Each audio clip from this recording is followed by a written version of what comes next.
seus incrédulos. E depois os discípulos vêm e falam o que para Jesus? Mestre, por que nós não conseguimos fazer nada? Aí Jesus diz o quê? Porque essa casa sai com oração. E vocês, em vez de orar, fazendo um monte de besteira, discutindo bobagem. Irmãos, nós temos que abrir os nossos olhos para as coisas que estão ao nosso redor. Você não consegue perceber espiritualmente o peso que está carregando nossa nação? Você não consegue discernir algo estranho de luta que nós temos como um povo de Deus? Orar? Não, passou a eleição, acabou o problema da nação. Irmãos, já falei, não é PT, não é PSL, não é PCdoB, não é PTB, não é partido e não é político que vai tirar o nosso país e vai colocar ele no estado de honra. Quem tem que estar no estado de honra nesse país é o nosso Senhor Jesus Cristo, com uma igreja atuante, que não precisa aparecer na mídia, mas que pode estar de joelho na sua casa, clamando pelo Senhor da glória, que tenha misericórdia de nossa terra.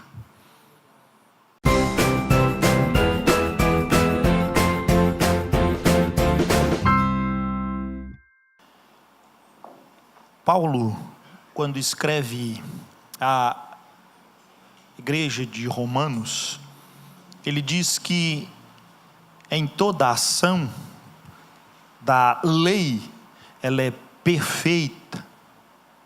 Olha que coisa maravilhosa, a lei é perfeita, é agradável.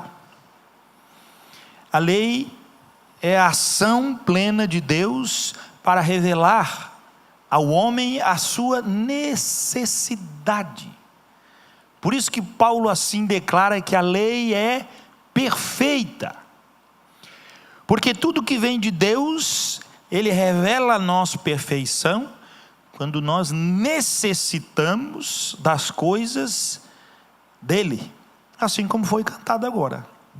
Sem a percepção do que se precisa de Deus, do que necessita de Deus, não se tem nenhuma ideia do que é perfeito da parte de Deus. Somente a lei pode manifestar para nós a perfeição das coisas que são de Deus.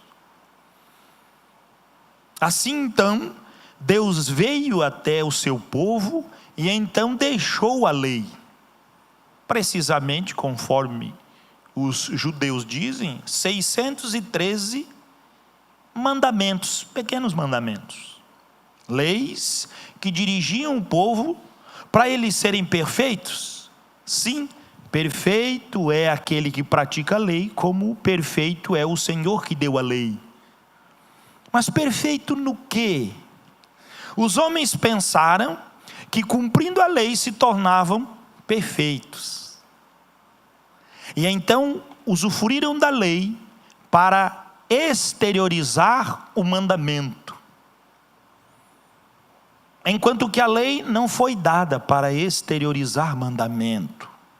Ela não foi feita no intuito de regras que pudessem compor ao povo o entendimento para se chegar a Deus. Ninguém se chegava a Deus e ninguém se chega a Deus pela lei. A lei era para esquadrinhar o coração do povo. A lei servia para que quando o povo se deparasse com aqueles mandamentos, olhando para si, chegava à conclusão de que ele não poderia agir na lei. E então ele seria perfeito. Perfeito inútil. Perfeito sem poder ser alguém que então guarda a lei. E então Deus, pela sua infinita misericórdia, o conduziria à perfeição. A perfeição não é uma capacitação humana, externa. Não pode. Mas, quando Jesus vem, nós conseguimos olhar bem no meio do povo, e já existiam classes. Quais eram as classes? Aqueles que eram os doutores da lei. Aqueles que agora resumiram em propagadores da lei, e eles eram conhecidos no meio do povo que eles cumpriam a lei pontualmente. Nenhum era esquecido. E ainda como se não bastasse, eles criaram ainda outros mandamentos, que Jesus diz que eram os mandamentos de homens. Eles tinham os mandamentos, os cerimoniais, e ainda mais mandamentos. Sabe por quê? Porque os preceitos dos homens sempre querem colocar um sobre o outro. Tem que haver um certo domínio, tem que haver uma certa opressão para que eu seja melhor. Olha só, Deus poderia chegar para o povo e dizer: vocês nunca vão conseguir guardar a lei. Acordaram, gente? Então vem para mim, que aí vocês junto comigo chegam à perfeição da lei. Simples. Mas o povo entendeu o quê? Vamos seguir a lei. E quanto mais eles seguiam a lei, mais se afastaram de Deus. Porque a lei não é para ser colocada entre Deus e o homem. A lei é para revelar o coração do homem. É para mostrar a ineficiência dos desejos do homem. A inoperância daquilo que o homem deseja. Ou seja, ele não tem acesso a nada daquilo que é divino, ainda que seja a lei propagada pela boca do divino. Então, quando a referência é a lei, a referência é o que é divino. Então ela é santa, ela é perfeita, ela é boa. E se a gente não cumprir a lei, pastor? Peca. Não, mas isso é coisa do Antigo Testamento. Não. 1 João 3,4 fala isso. Pode abrir na sua Bíblia. A si mesmo se purifica todo o que nele tem esta esperança, assim como ele é puro. Olha lá. Se eu sou puro, porque eu tenho uma esperança de que ele é puro. Não é porque eu sou puro. Eu tenho a esperança porque ele é. Não porque eu sou. Eu serei. Ando por fé. Não sendo nada, se tornou o quê? Tudo em mim. 4. Todo aquele que pratica o pecado, o que diz o texto? Também transgride a lei. Porque o pecado é a transgressão da lei. Pastor, isso está escrito no Novo Testamento? Quando a Bíblia diz não roubarás, serve para o judeu lá atrás ver que as suas ações às vezes não levavam a roubar, mas no coração ele tinha um desejo terrível disso. Mas ele seguia a lei aparente, porque no coração ele continuava com o mesmo desejo.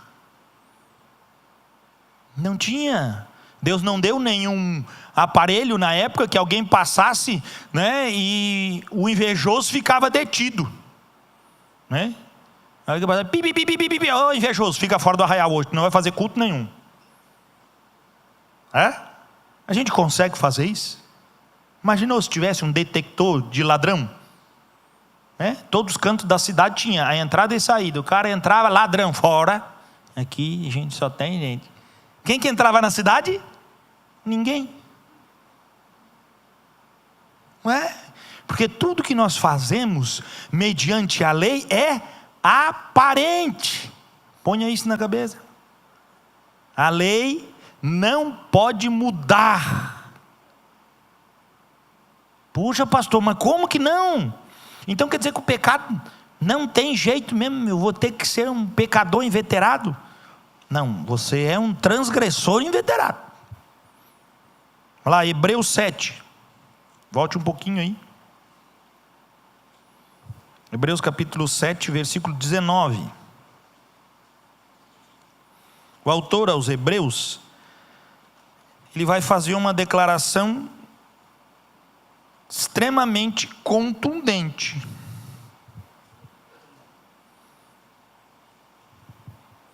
(18 e 19) para a gente ver um pouquinho disso que nós estamos falando. 18, Hebreus 7, 18. Portanto, por um lado se revoga a anterior ordenança, por causa do que se revogou? Da sua fraqueza e... Então nós dizemos que a fraqueza e inutilidade é da lei. Não, a fraqueza e inutilidade é nossa.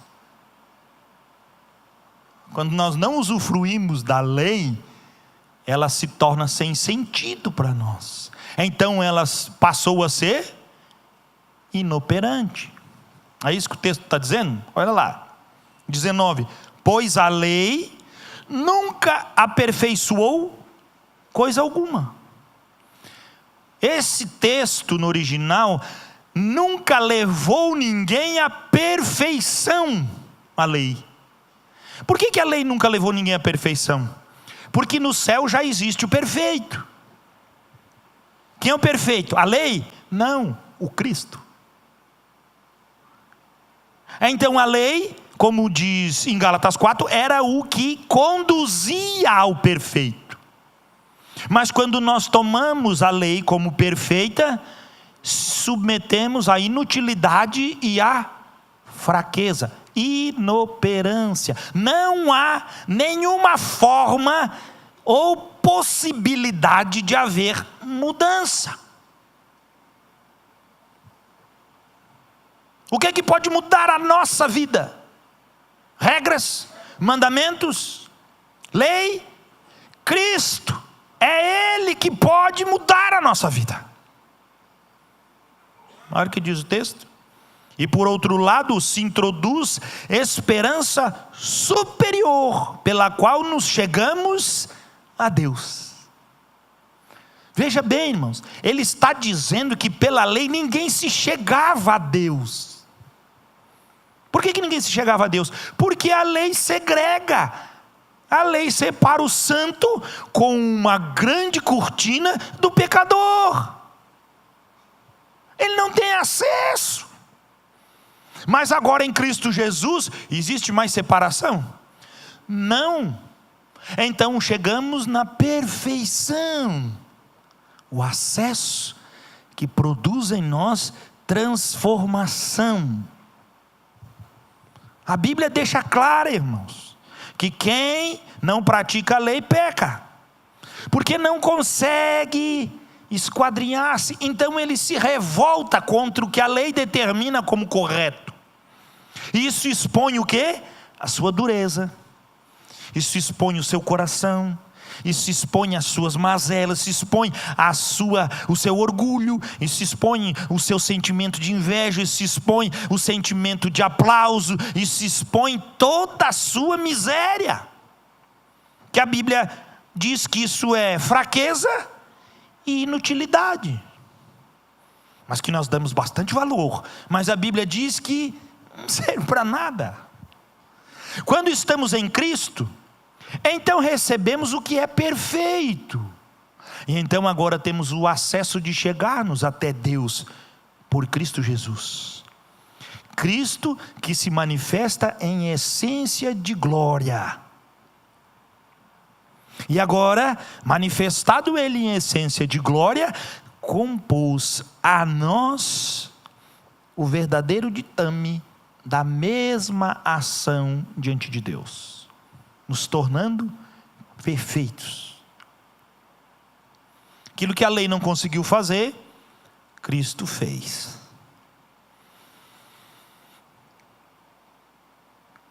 Porque isso manifestou uma vida completamente inimaginável. Enquanto que a lei, ela se firma em coisas e momentos, a vida de Cristo, ela se firma em coisas eternas.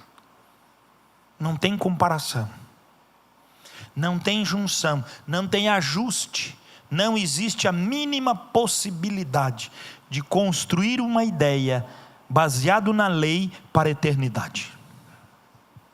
Não se pode, porque ela é feita completamente em fraqueza, e fraqueza até que seria algo bom, mas inutilidade, ela não resolve nada. Pastor, eu tenho na minha casa um carro zerinho, que maravilha. Ah, pastor, mas ele tem um defeito, não tem motor. O que eu quero? Mas está lá, pastor, brilhando. Olha o banco de couro, é uma maravilha. E fica enchendo a garagem. Isso é a salvação sem Cristo. É o que se pode mostrar, mas sem nenhuma eficiência. Não produz nada que faça a minha vida verdadeiramente agir em transformação. Transformou a minha jornada inútil. Marcos capítulo 9. Jesus sabe bem lidar com isso. Estava ensinando os seus discípulos. E no capítulo 9 de Marcos, o versículo 14. Quando eles se aproximaram dos discípulos, viram numerosa multidão ao redor e que os escribas discutiam com eles. Com quem? Os discípulos. E logo toda a multidão, ao ver Jesus, tomada de surpresa, correu para ele e o saudava. A multidão, quando viu Jesus, correu para ele. Versículo 16. Então ele interpelou os escribas: o que é que discutis com eles? E um dentre a multidão respondeu: mestre, trouxe-te o meu filho, possesso de um espírito mudo. E este, onde quer que o apanha, lança-o por terra, e ele espuma, rilha os dentes e vai definhando. Roguei a teus discípulos que o expelissem, e eles não puderam. Então Jesus lhes disse: ó geração incrédula, até quando estarei convosco? Até quando vos sofrerei? Trazei-mo. E trouxeram-lhe. Quando ele viu a Jesus, o espírito imediatamente o agitou com violência, e caindo ele por terra, revolvia-se espumando. Perguntou Jesus ao pai do menino: há quanto tempo isso lhe sucede? Desde a infância, respondeu. E muitas vezes o tem lançado no fogo e na água para o matar. Mas se tu podes alguma coisa, tem compaixão de nós e ajuda-nos. Ao que lhes respondeu Jesus: se podes, tudo é possível ao que crê. E imediatamente o pai do menino exclamou com lágrimas: eu creio, ajuda-me na minha falta de fé. Vendo Jesus que a multidão concorria, repreendeu o espírito imundo, dizendo-lhe: espírito mudo e surdo, eu te ordeno, sai deste jovem e nunca mais tornes a ele. E ele, clamando, agitando muito, saiu, deixando como se estivesse morto, a ponto de muitos dizerem: morreu. Mas Jesus, tomando-o pela mão, o ergueu, e ele se levantou. Quando entrou em casa, os seus discípulos lhe perguntaram em particular: por que não podemos nós expulsá-lo? Respondeu-lhes: esta casta não pode sair senão por meio de oração e jejum. Veja o que o texto está dizendo para nós. Coisa interessante. Jesus está onde? No Monte da Transfiguração, com mais Pedro, Tiago e João, 3. Os outros discípulos estavam onde? Lá embaixo do monte. Jesus subiu para orar, e os outros discípulos desceram para discutir. Perderam o foco, perderam a visão do chamado, perderam a visão da missão. Quando eles estão lá, discutindo o quê? O que eles estavam discutindo com os doutores, com os escribas? A lei que não aperfeiçoa nenhum, e também não aperfeiçoa outro. Aí aparece um pai com um filho possesso. O que eles fizeram? Nem os da lei fizeram alguma coisa, e o que é pior, nem os discípulos de Jesus fizeram. Mas por que os discípulos de Jesus não fizeram? Porque perderam tempo com coisas que não era a missão deles. Perderam tempo com coisas que queriam ser maior. Começou a haver discussão. Ali, o termo original diz que houve uma emblemática discussão, querendo um sobrepor ao outro. Vocês sabem que os discípulos, um queria do lado, outro queria do outro. Eles estavam ainda naquele afã de eles se acharem melhor que os escribas. E aí eles foram para aquele negócio. E o diabo o que fez? Se aproveitou, largou a bomba no meio e ficou só olhando de longe. O que Jesus chama isso? Quando ele pergunta: o que vocês estão discutindo? Que confusão é essa aí? Aí o pai se apresenta: não, está aí o meu filho. Se joga no fogo, joga na água, quer se matar, o filho está passando uma situação terrível. E Jesus diz: tá, mas desde quando que acontece isso? Desde pequeno. E ele diz: puxa vida. Ele assim: mas se o senhor pode fazer alguma coisa? O pai, presta atenção, a lei manifestada em discussão tirou o quê? A multidão saiu para fora, espalhou a multidão, primeiro. Segundo, tornou inoperante a obra de Cristo. Eles não eram discípulos. Eles eram discípulos de quem, gente? De quem? Eles eram discípulos de Jesus. Pastor, eles eram discípulos de Jesus. Mas eles foram discutir a respeito do quê? De coisas que são insuficientes. E o que aconteceu? Não puderam dar nenhuma resposta. Cuidado, meu irmão, minha irmã. Pode ser que você tenha esse coração, se dedicar tanto a coisas inoperantes, fracas, inúteis, que não servem para nada, e não podem fazer mudança nenhuma, nem para você e nem para os outros. Qual era o princípio de Jesus com seus discípulos? Aqui, ele subiu para o monte. O que era para os discípulos fazer? Ficar orando. Quando ele leva os discípulos para orar, quando ele está lá no Getsemane, o que ele fala?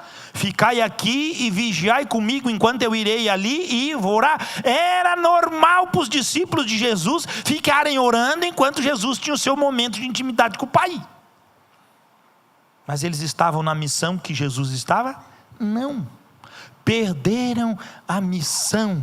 E quando a missão é tirada do coração, perde-se o foco da manifestação do reino de Deus. E então não se percebe o que está ao redor. Irmãos, até sexta-feira, se nós olhássemos na previsão do tempo, era para chover ontem, hoje dá uma garoinha, e segunda-feira tinha sol. Se você olhar na previsão do tempo, é para chover a semana toda até semana que vem. Entrou uma direção direto, essa água que está caindo aqui é direto da Amazônia, ou seja, não vai parar nunca, porque na Amazônia tem água para chover 500 anos. O cavado levantou no Nordeste, empurrou, criou uma linha, que chove lá, chove aqui. Nós não conseguimos perceber o mundo espiritual, que se a igreja não se arrepender das suas mazelas, fica só lendo Bíblia e não vê o que está acontecendo no redor, daqui uma semana virá uma tragédia no nosso bairro, na nossa cidade, nos nossos municípios. Vai entrar água dentro das nossas casas, para nós poder olhar para o céu e dizer: tem misericórdia, Senhor. Nós não sabemos que seca, nós não sabemos que mazelas de doenças, nós não sabemos que chuva é condenação de Deus sobre nossa terra. Esse povo brasileiro não tem visto Brumadinho desacabar, pegando fogo num lado, apartamento destruindo no outro. Nós vivemos num país completamente punível diante de Deus, mas a igreja continua como se estivesse ótima. Você não consegue perceber que tem gente se jogando no fogo, que tem gente se jogando na água, que tem gente morrendo ao nosso redor, e a igreja não percebe, porque ela está preocupada, sabe com o quê? Discutir besteira, posições que não servem para nada. Tem que esperar a água encobrir a tua casa, para tu acordar. Irmãos, nós como igreja temos que bater no peito e dizer: tem misericórdia, Senhor. Afasta o mal da nossa terra, Senhor. Sopra o vento e empurra essa chuva para longe. Não deixa o miserável que já não tem nada ser destruído, mas não chegou na nossa casa. A gente não sofre por eles. A gente não está vendo, irmãos, que a terra não absorve mais a água, que chove e ela vai empoçando. Daqui a pouco é deslizamento, é desbarranco. Já aconteceu em São Paulo ontem. 4 crianças foram engolidas por terra. mas não dói. A igreja que não sente é a igreja que não olha a miséria do que está acontecendo. É uma igreja importante, porque quer ser conhecida como discípulo de Jesus. Mas Jesus, quando se refere aos seus discípulos e aqueles que tiraram o foco deles, os chama de geração de incrédulos. E os discípulos podiam dormir sem essa. Seus incrédulos. E depois os discípulos vêm e falam o que para Jesus? Mestre, por que nós não conseguimos fazer nada? Aí Jesus diz o quê? Porque essa casa sai com oração. E vocês, em vez de orar, fazendo um monte de besteira, discutindo bobagem. Irmãos, nós temos que abrir os nossos olhos para as coisas que estão ao nosso redor. Você não consegue perceber espiritualmente o peso que está carregando nossa nação? Você não consegue discernir algo estranho de luta que nós temos como um povo de Deus orar? Não, passou a eleição, acabou o problema da nação. Irmãos, já falei, não é PT, não é PSL, não é PCdoB, não é PTB, não é partido e não é político que vai tirar o nosso país e vai colocar ele no estado de honra. Quem tem que estar no estado de honra nesse país é o nosso Senhor Jesus Cristo, com uma igreja atuante, que não precisa aparecer na mídia, mas que pode estar de joelho na sua casa, clamando pelo Senhor da glória, que tenha misericórdia de nossa terra. E se você vê, é desgraça, desgraça, desgraça.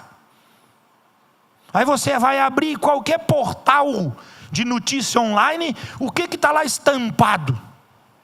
Carnaval, bloco, festa. Porque o brasileiro, irmão, o que o brasileiro está preocupado lá com o pessoal que está morrendo, queimado, afogado, debaixo de desgraça? Não está nem aí. Quem é que tem que estar preocupado com isso? Somos nós, irmãos.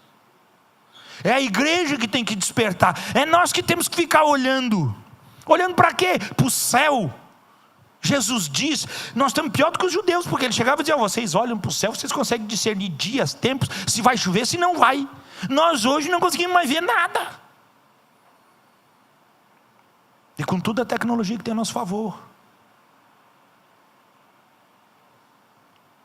Irmãos, a chuva é boa. A chuva é bênção de Deus. A chuva faz florescer. A chuva manifesta graça de vermos as coisas sendo realmente produzidas. Mas uma chuva, quando passa do seu limite, ela passa a ser destrutiva, ofensiva. Ela passa a ser punitiva. Isso é uma afronta coletiva que Deus impõe para nós, para que nós voltemos. O que os discípulos eram para ter ficado fazendo? Orando. E depois de tantos questionamentos, ele pergunta para Jesus, o que nós devemos fazer? O que Jesus responde? Ora.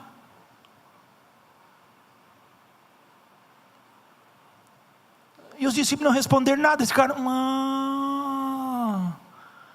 fizemos bobagem, né? Ficamos discutindo, perdendo tempo, brigando, inventando coisas, mas não trazendo para nós, discutindo leis e princípios, para ver quem era o melhor e maior, e para quem era o mais importante, mas não viram as multidões se afastando, não viram a necessidade de chegar.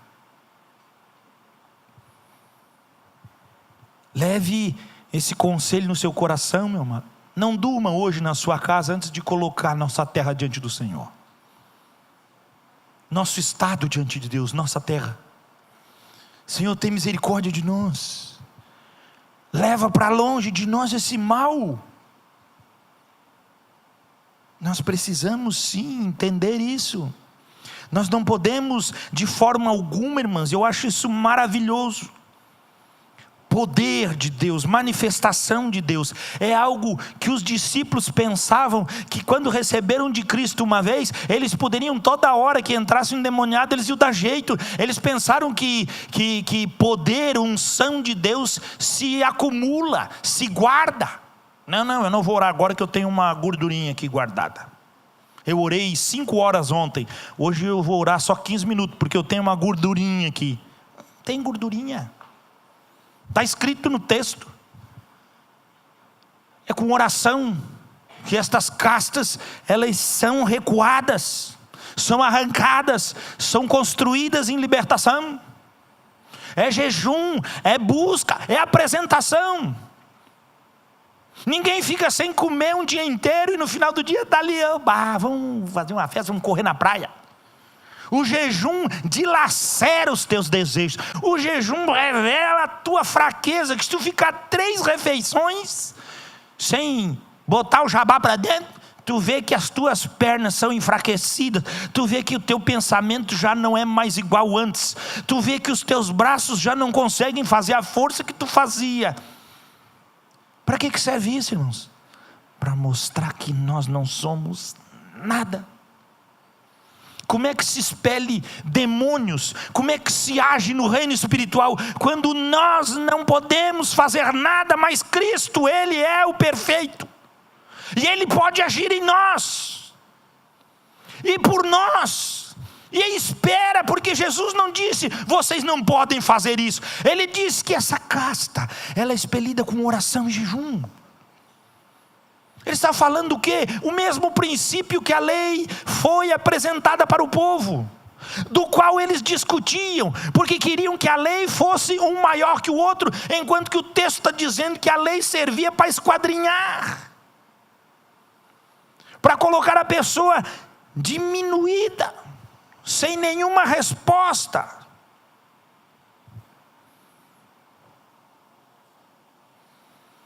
John Piper diz: fé e amor satisfaz a Deus e faz de Jesus a nossa maior conquista. Essa é a realidade. Essa é a construção óbvia da nossa jornada.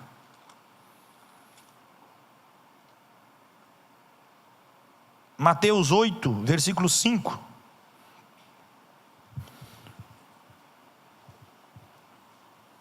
Quando Jesus diz para os discípulos, geração de incrédulos,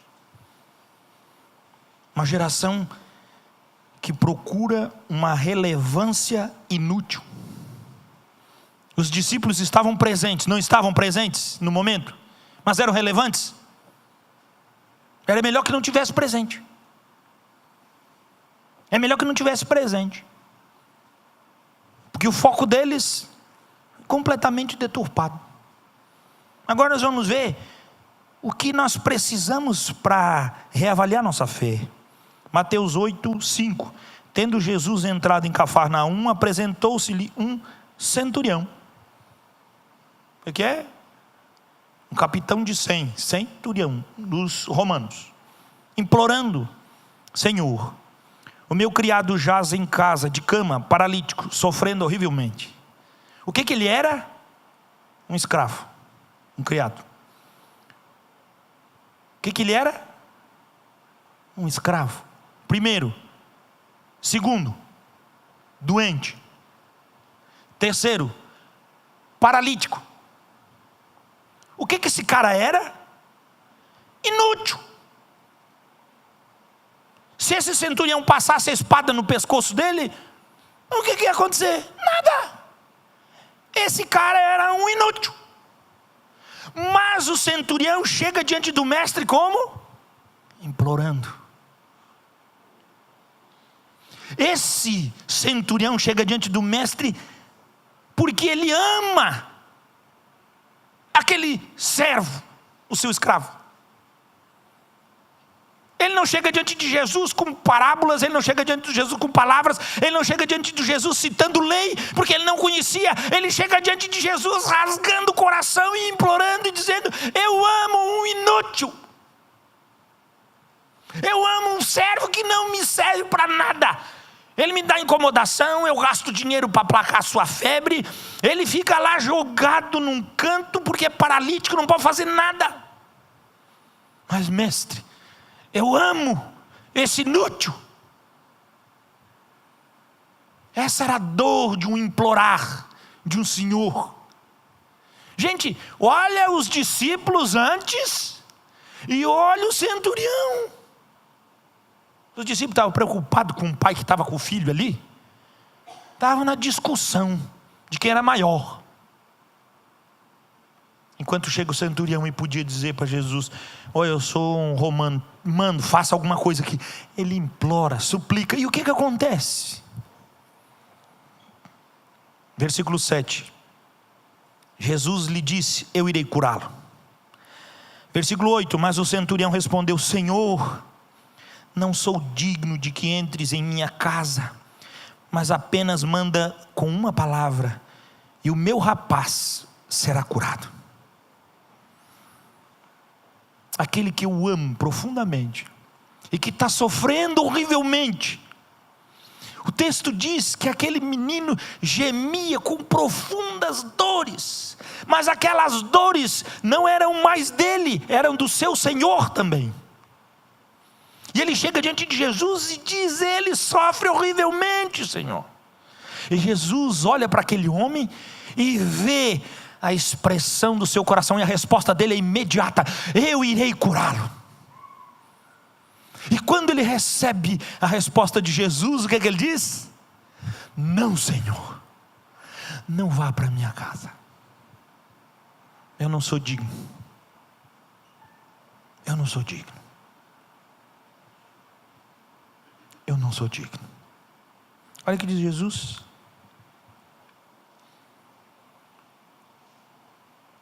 Mas apenas manda com uma palavra, e o meu rapaz será curado. 9. Pois também eu sou homem sujeito à autoridade. Tenho soldados às minhas ordens, e digo a este: vai, e ele vai. E a outro: vem, e ele vem. E ao meu servo: faz isto, e ele faz. Ouvindo isto, o que disse Jesus? Admirou-se. O que ele falou antes? O que ele falou para os discípulos dele e para os escribas? Para a representação do que era melhor, os melhores dos melhores? Raça de incrédulos, nação de incrédulos. Para o romano, o que ele fala? Admirou-se Jesus e disse aos que o seguiam: em verdade vos afirmo que nem mesmo em Israel achei fé como esta. Digo-vos que muitos virão do Oriente e do Ocidente e tomarão lugares à mesa com Abraão, Isaque e Jacó no reino dos céus. Ao passo que os filhos do reino serão lançados para fora nas trevas, ali haverá choro e ranger de dentes. Então disse Jesus ao centurião: vai-te, vai-te, e seja feito conforme a tua fé. E naquela mesma hora o servo foi curado.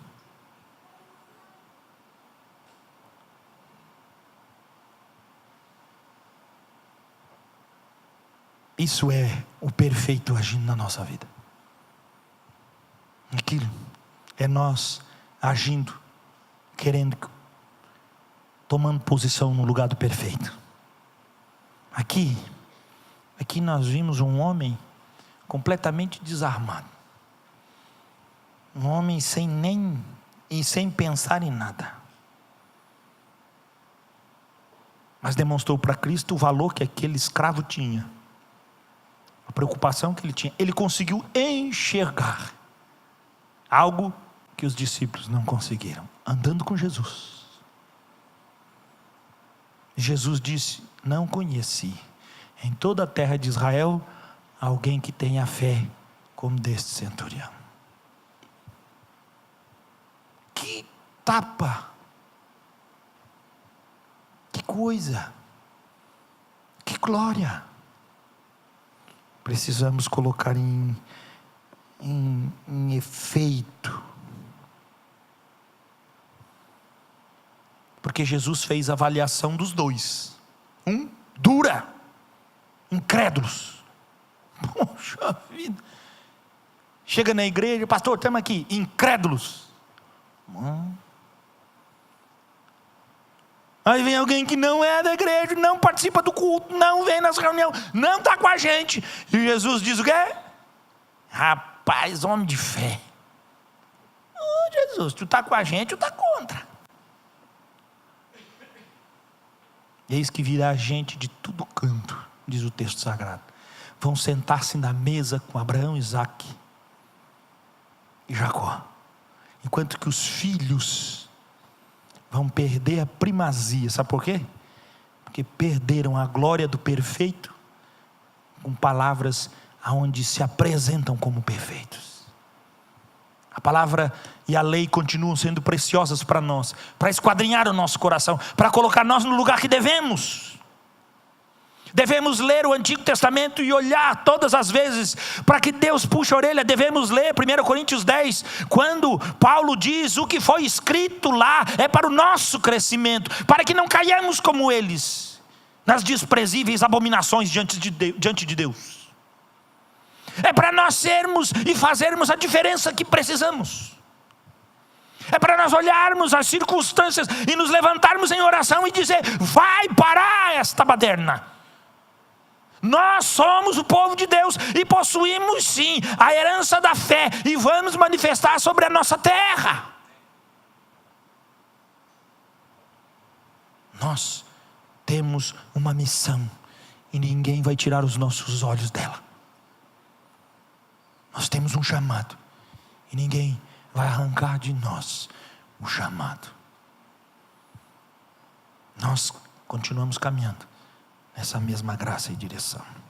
Se não for pra te servir, quem sou eu?